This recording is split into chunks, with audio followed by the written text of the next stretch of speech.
Sasa tuko kwenye stage ya kufanya tipping. Dragon zetu zimekuwa zimefikia urefu wa kufanya tipping. Ili tipping hii, kwa wale wenzangu ambao wamepitia kilimo wanajua tunafanya hivi kwa sababu gani. Kuna sababu kama 4 au 3 muhimu kubwa. Ukishakata hivi mbele, una stimulate branches zitokee nyingi, lakini pia vile vile una stimulate hizi growth bud ziweze kutokea kwa wingi ili iweze kutengeneza maua, lakini vile vile una stimulate growth ya mmea wako. Kwa lazima ukate hii ncha hii, na mtaona changes within 1 week tu, changes zitaonekana kwa sababu branches zitatoka nyingi, na tuna expect pia au tunategemea kupata maua mengi ya kutosha. Ukiacha hivi mmea unazidi kukua tu bila faida yoyote, lakini sio ukikata mbele huko ndio nasababisha mmea wako utoe matokeo chanya.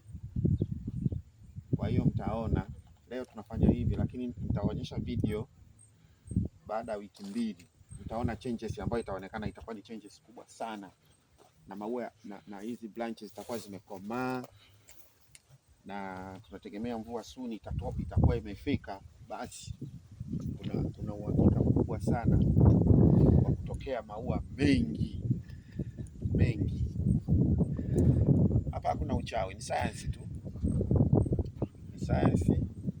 Agriculture ni principle. Kama unafuata principle lazima uvune, labda kama ufuati principle, lakini ukifuata principle utavuna. Yeah. Mtu mwingine anaweza kashangaa, kwa nini sasa mnakata? Ndio hivyo, tunakata.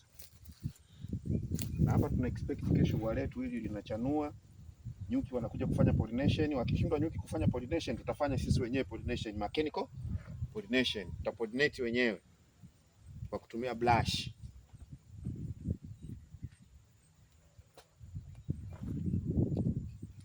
Tutapollinate wenyewe kwa kutumia brush.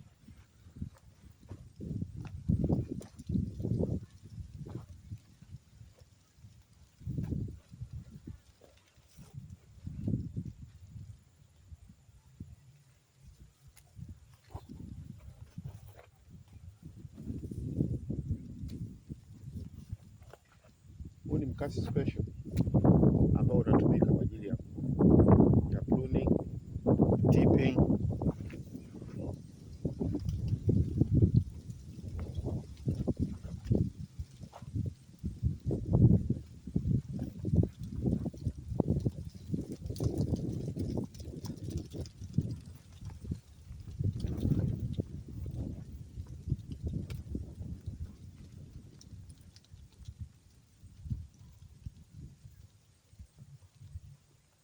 Kutoka theater hadi shambani.